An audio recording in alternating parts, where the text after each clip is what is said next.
Hey everybody, and welcome back to Emerald Coast. We are finally up here on Field 3, chipping our poplar. And boy, this is a long and slow process. I can't tell you how many loads of chips we've hauled so far, but I can tell you it is an awful lot. I think we got about 1.5 passes before we filled up the truck. And we've obviously made several passes with the poplar header since we started. We started this process around mid-morning. I think around 9 a.m. we headed up here and started chipping our poplar, and it is already 4:30 in the afternoon. Let's slow that clock down just a little bit. Didn't realize we were still at 10x speed. But at any rate, we're dumping our chips in our wood chip storage here. This is a part of the map, and let's just take a look and see how many chips we've got so far. Again, remember this is showing with the conversion mod, and we're showing 41 tons of wood chips so far. This particular truck holds 10,000 and some pounds, so about 5 ton. And it's about 28,000 liters for those 5 tons as far as overall weight to volume goes. Let's go back here and let's see if we can't get a better, a better conversion of what 2,000 pounds or 1 ton equates out to as far as liters of wood chips. See our field of sugarcane over here is doing quite nice.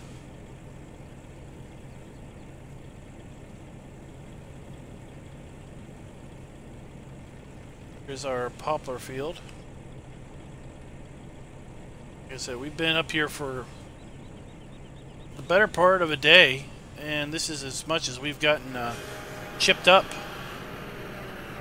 This chipper is loud. This forage harvester is one loud piece of machinery. Let's keep an eye down here at our pounds and see where we're at when we hit 2,000.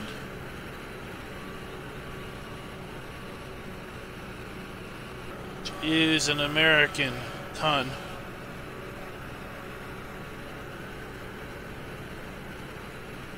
And 2,000 is 5,000 liters of wood chips, approximately. So 1 ton is approximately 5,000 liters of wood chips.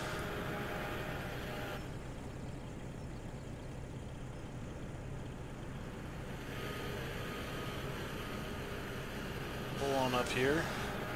See how tall our poplar is. It is basically, it is high as the truck here, if not a little higher.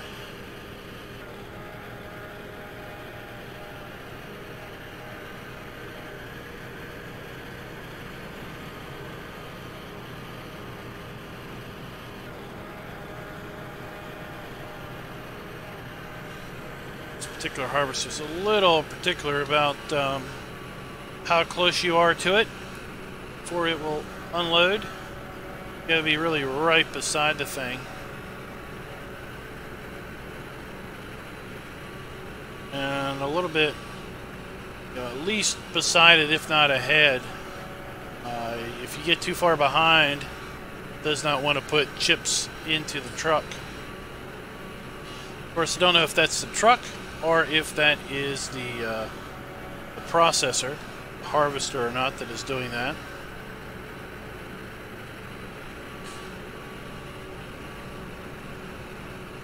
We're up to 2.5 ton. We're at 1,200, 1,300 liters.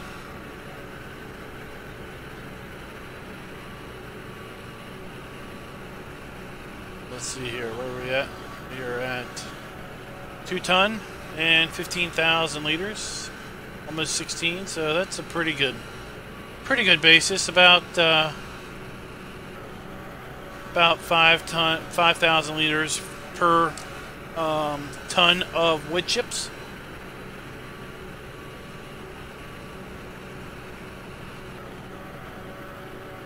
So when we get this truck full, I'm going to show you how. Well, first off, you notice that when we chip this, we're not getting any stubble.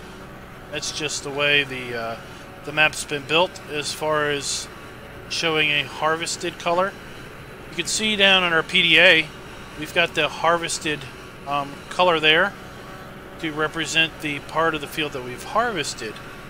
But the way this map is working, it's got a script in it that basically makes the poplar go from harvested to seeded right away. So as soon as we harvest, the poplar is going to start regrowing again. And let me just show you here. With our Farmer's Touch, you can see that it's saying seeded. We go here.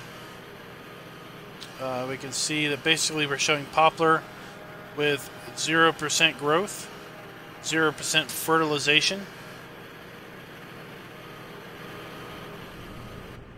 So as soon as you harvest this poplar, it goes to a seeded state, and it will start growing again once we move into autumn.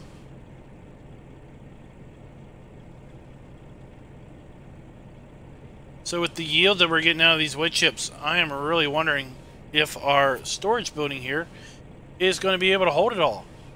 And at what point are we going to fill our storage building up and then need to do something completely different with our wood chips? Of course, we could sell them. It's like they are offering $372 per ton currently. It's going to be a fairly low price. Now that is fairly low. That is right there down toward the bottom of the arc. Obviously, winter time is when wood chips bring best money. But wood chips at the wood chip sell point are not always the best. Well, it's never going to be probably the best use of wood chips on this map with the Compost Master. So I'd say if we go and fill up this storage building and still have poplar to process, we'll probably just take it down to the Compost Master and just make up some compost with it. When in doubt, ship it down to the Compost Master and they'll take it and they will make some nice black gold out of it.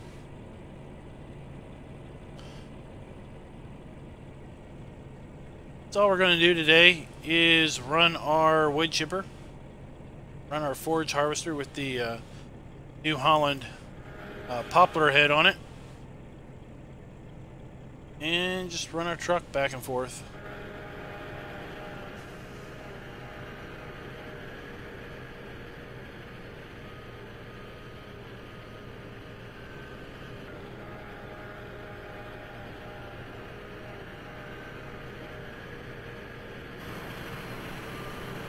Go.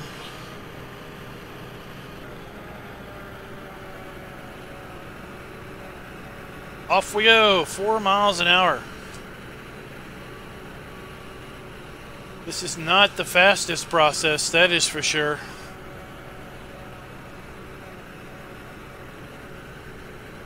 We are getting a whole heap of chips out of this, and we're going to be continuing to get a whole heap of chips out of this field for many, many years to come.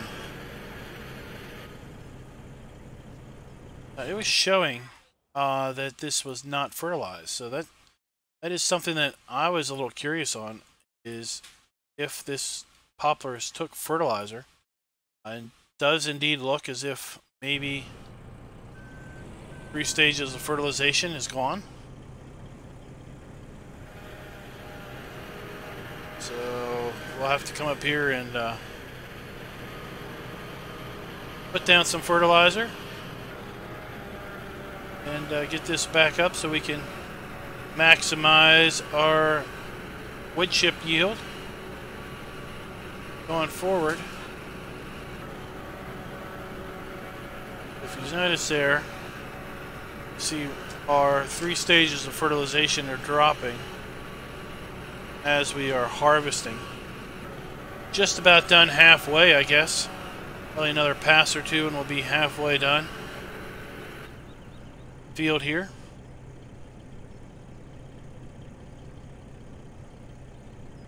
But yeah, well, we should be able to hopefully harvest this field twice for every sugarcane harvest we get off of that field. Speaking of which, where are we going to store our sugarcane? That might be a problem. But I happen to have access to an interesting mod that was made for us over at when we were running the Oklahoma multiplayer map. No, I think that was for something else. At any rate, I'll figure it out. I'm pretty sure I got a storage building that will store sugarcane that we can put down, because it's either store it or take it straight to market, and depending on when it comes due for harvest, we might not necessarily have the best prices to take it to market right away. We'll just have to see how things work out.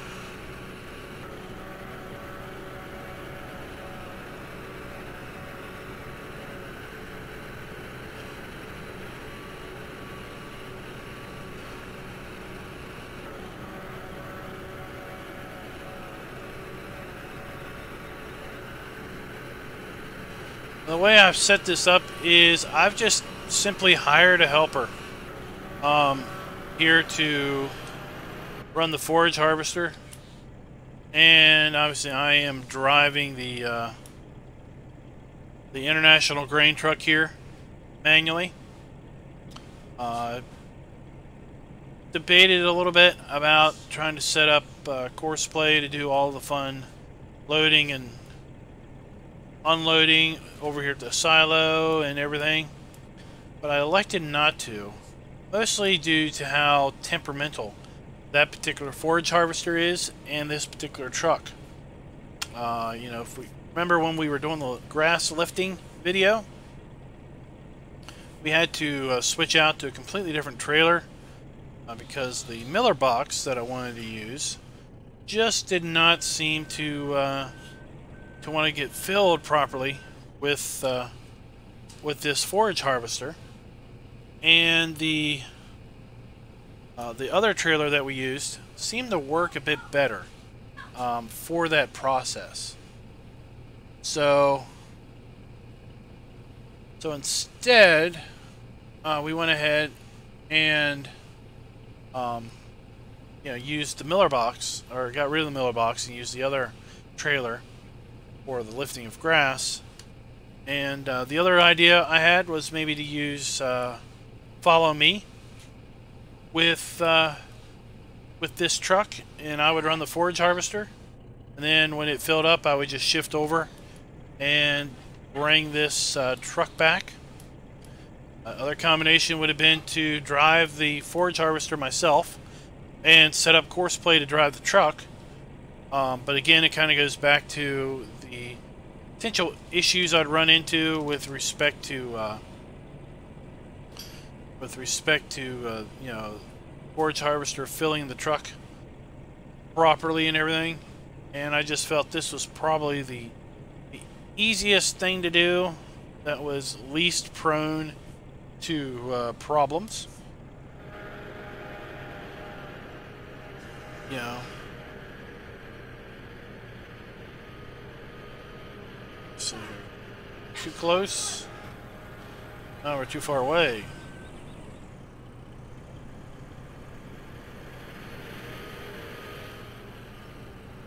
There we go. See how close we gotta be to this thing. Gotta be like right on top of the forage harvester and everything.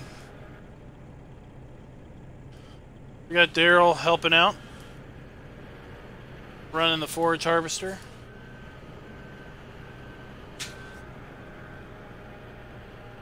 have him get set up. Just come alongside.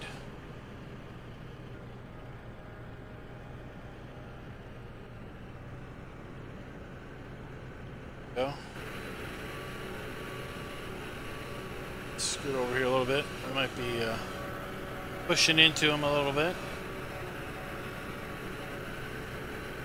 There we are.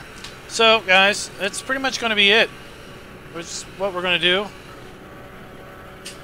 You know, to finish out this field. Not a lot going on. So it's going to be a fairly short episode today. I want to thank you guys for watching. If you liked the video, please click the like button. If not, well then that's fine and dandy. You don't need to click the like button if you don't want to. If you're not a subscriber, please go ahead and think about subscribing. We do Let's Play videos here on Emerald Coast every Monday, Wednesday, and Friday. Currently. As well as map videos every Tuesdays and Thursdays.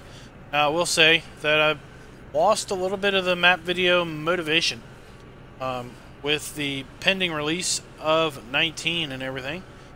I just haven't had much motivation to go around and dig around for maps. So the number of map videos that are going to come out probably in the next 2 months are probably going to be tailed off pretty significantly.